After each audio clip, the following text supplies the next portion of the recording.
All right. Welcome to the Be Joy podcast. My name is Jordan. I am your host. This is the podcast to elevate, expand, and connect the conscious community, both locally and internationally. Today, I have really special guests here. They are going to be touring in the Madison area, and they come from far, far away. And I'm so excited to have you guys here. Thank you for being here. And I'd love for you guys to introduce yourself and tell a little bit about you. Sure. My name is Allie Chappell. I'm an alto sax player, and I'm also one of the co-founders of the band. Stephanie King. I play trumpet and I MC for Brass Queens, and we're so excited to be coming to Wisconsin. Yay! Cool. And so with the Brass Queens, one of the really cool things about it is that you guys are an all-female band. Yeah. Yeah. And so you guys just released an album as well that was inspired through this collaboration of the female empowerment. So tell us a little bit about that. I guess I'll first. Yeah. We started writing this album about a year ago, and it comes out October 18th, so it's coming up. But we are kicking off the celebration of this album with the tour, including Madison. So this will be one of the first times people are hearing this music live, which is at Hideout Saloon. We're so excited about that. But yeah, I mean, this album is a celebration of our stories as a group, as a whole, and also individually. We all kind of went off and wrote our own music and then brought them together as like all the different songs together to the group, and we all kind of finished them and finessed them, put our Brass Queen sound on them. So like you said, it's definitely a celebration of women and women in music and the strength we found in playing together. So amazing. And what a powerful experience to not only be able to create music, but also have this like feminine creative portal of like all bringing your magic in together and being able to share that. I love feminine portal of magic. I'm going to be saying that all the time, but it's really true because our genre, the kind of New Orleans inspired brass band music genre, is extremely male dominated, and it was when the band was created in 2019, and it still is now. So even though we've grown incredibly as a group, there are still challenges and things that we have to overcome as all women in the group that other bands don't face. And so that's why I think there is such a special bond in this group, and why we felt comfortable like coming together to create something completely new that was all our own, that we could share with everybody, because our experience isn't like anyone else's. It's totally unique. It's totally ours. And so I think it's just really exciting that we get to take that on the road and show it to people. Totally. Yeah. And I think that'll be a very new kind of genre to the Midwest for sure. So I'm very curious, like, how did you, the genre itself, so people that will be in the area and checking it out, like, how could you explain what that will be like? Sure. Stephanie says this better than I do. It's our sound is the Big Easy meets the Big Apple. We are deeply inspired by the New Orleans tradition. We go there every year. We have built long-lasting friendships and relationships with band members and bands down in New Orleans. We really take it seriously to be a part of the genre that we play out in New York City and around the country, and get so much of our strength and just our livelihood from. So that's really important to us. And one of the most important things to mention is that another band that does this is Mama Diggs Down Brass Band, and they're local to Madison, and they've been around for 30 years. They just celebrated the 30th anniversary. And so we really took inspiration from them as a band that has succeeded in doing exactly what our goal is to do, not being from New Orleans, but being able to be a part of this genre, even though, we don't live there. So we know that they have huge respect for the New Orleans music scene and what they've created there. So we're really excited to share this bill with them and just bring this big, loud, brassy party that, has this infectious groove that, New Orleans is so well known for, that just keeps everyone moving all night long. Mm. Yeah, thank you for sharing that. The New Orleans music and genre is so different, and it's captivating in a way that, like, when I was listening to your guys' music, it's just like you hear, I mean, how many pieces do you guys have? Nine women? Yeah, so you just hear all of these different pieces of instruments that is not common in like everyday artists. You see a few here and there. So I think that goes to show a lot of the amount that you guys put into the music, as well as the creative aspect of like, how do we incorporate all of these different talents, sounds, and then create this beautiful the song, album, all the things together. So that's really cool, and great that you guys have somebody local as well that is inspiring and to connect and kind of co-host that with you. Yeah. So I liked the analogy that you reminded me of. I always like to think of is like everyone in the band is like a finger if you're playing a piano, or a string on a guitar. People are often like, "You're so big, can you play with less people?" It's like, well, would you cut off a finger? It doesn't really work. You're gonna miss that piece. Like, it all comes together to make the whole, and all of us together makes the sound that we like to put out there. So we wouldn't change anything about that. And that was the part that was so exciting about writing original music, is that we know the band and it sounds better than anyone else. So we got to write songs that just played to our strengths, because we know who loves to do this kind of thing and who can do that. And it just was, I don't think we could have made something like this when we first started, but because we've been together for so long, we've been through so much, we've bonded over so many things, that we were actually able to come together and create something. Again, these were like individuals going out, taking their own interpretation of events and like writing them for the group. And everyone is different, but every song is perfect. It's perfectly Brass Queens. I love that. So can you speak into a little bit more of that creative process? I'm so curious what that looks like for you guys. Sure. It always happens kind of differently. As Stephanie kind of gave an example of, we all went off and kind of wrote our own songs. And I mean that as in like, there's like specific leaders for each of the tracks, because they had a specific memory in mind, or experience, or thought, or kind of just a vibe that they were feeling. And I say this because we were actually in a hot tub at one point sharing these stories as a group. And so we were really like, our memories were really jogged about, this conversation that we all had when we crammed all of us into this hot tub during our tour last year. So we went off and, wrote this collection of songs, brought it together in rehearsal. Some people wrote out their music. They, notated it in software, handed out. Well, actually, I lie. We don't hand out music anymore. People download it on their iPad. We don't print things anymore. We rehearse it and rehearsal, fine tune it, give suggestions. But, the person who brings it in is, kind of the thought leader on that song. In my case, I really like to adhere to the New Orleans tradition of learning things by ear. So I'll kind of come in with some voice notes, or like, just kind of melodies that I'll sing at people, and we really build it from there. So there's kind of different processes for how we learn the songs, and the unique flavors that like each person brings to each individual song really makes for an awesome like mix of music that doesn't just sound the same on the whole album. But the way we play and the way we've been playing for the last 5 years, when we each individually interpret the music, it all kind of ends up being this like very cohesive Brass Queen sound. Amazing. And so for the Stephanie, you mentioned this before about your process in creating, and with the band coming all together with the female aspects of it. What do you think that impact has been on both you all as individuals, groups, and even your community of listeners?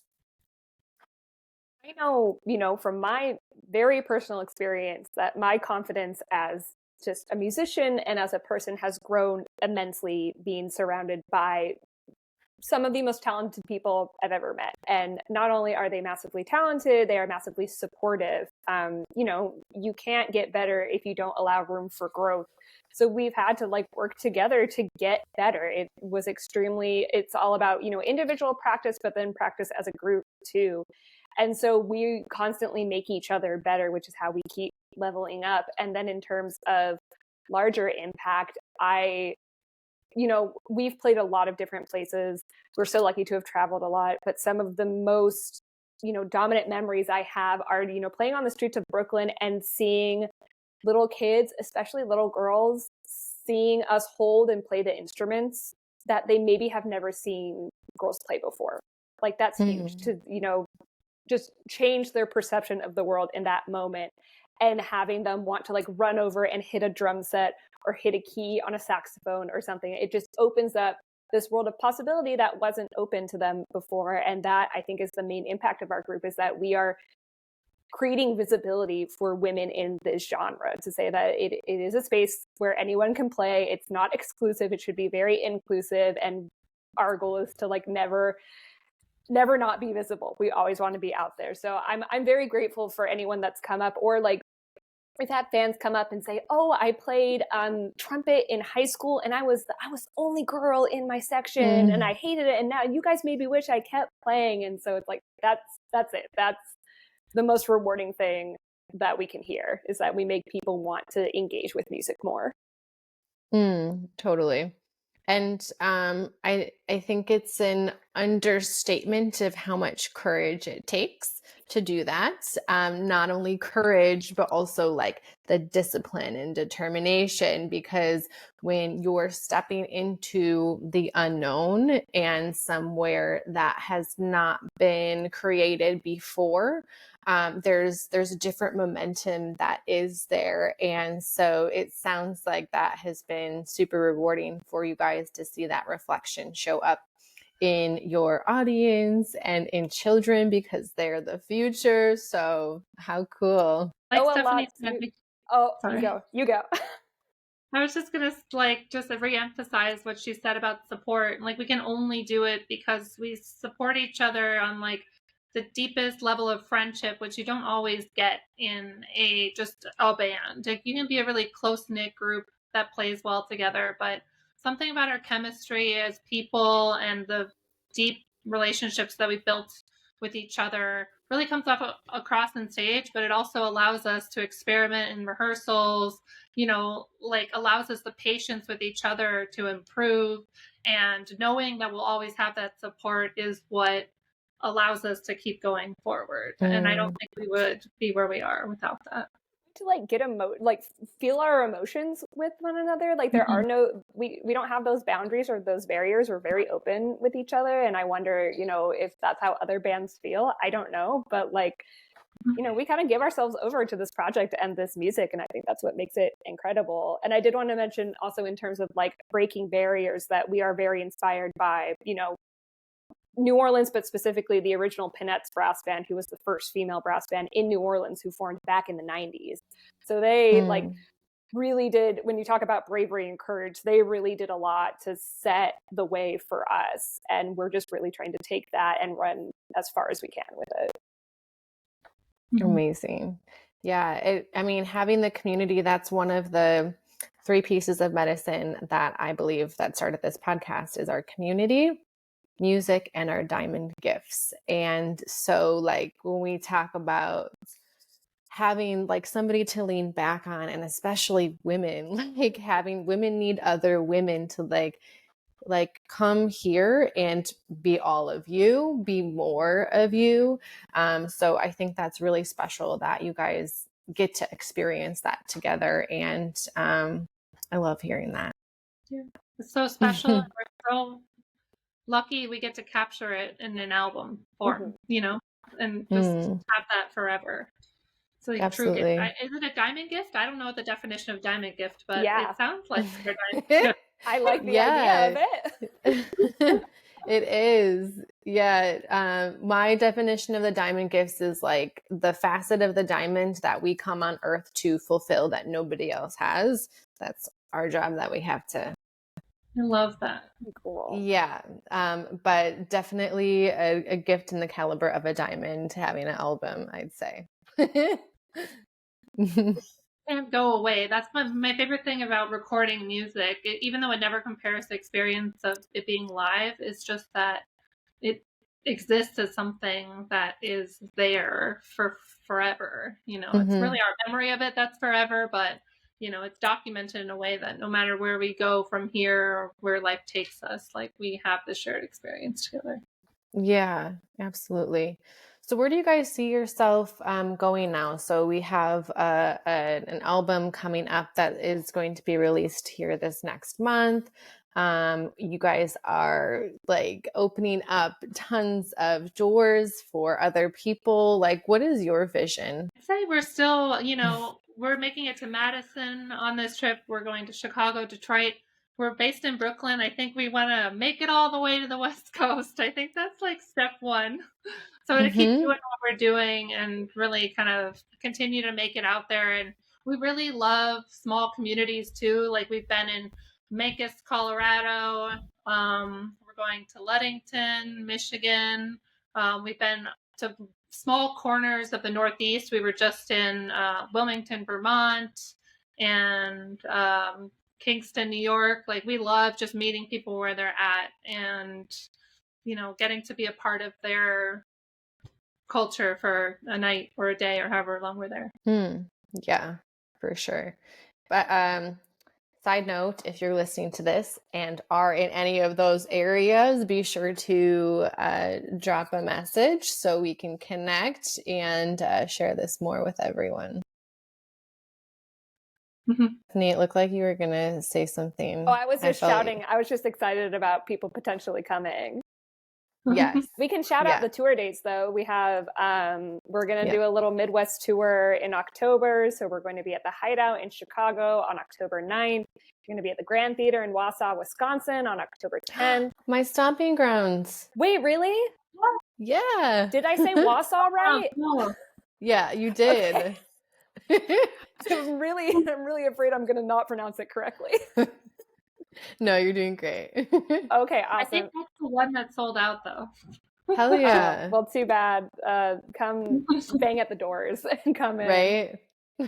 Let's see. We've got Ludington Area Center for the Arts in Ludington, Michigan on October 12th and Cliff Bells in Detroit on October 13th. And then we come back to Brooklyn for our album release show on October 16th. And it's going to be just like a homecoming party and it's going to be so much fun. I cannot wait. Oh, wow. At Brooklyn Bowl. Brooklyn Bowl.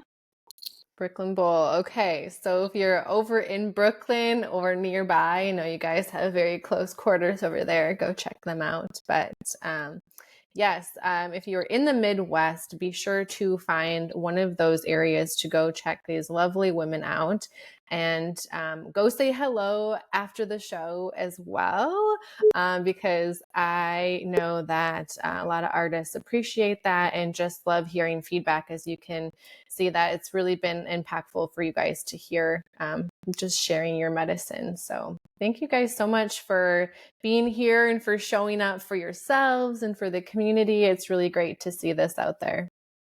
Thank you for having us. Thank you. Yeah, my pleasure. Okay.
Bye.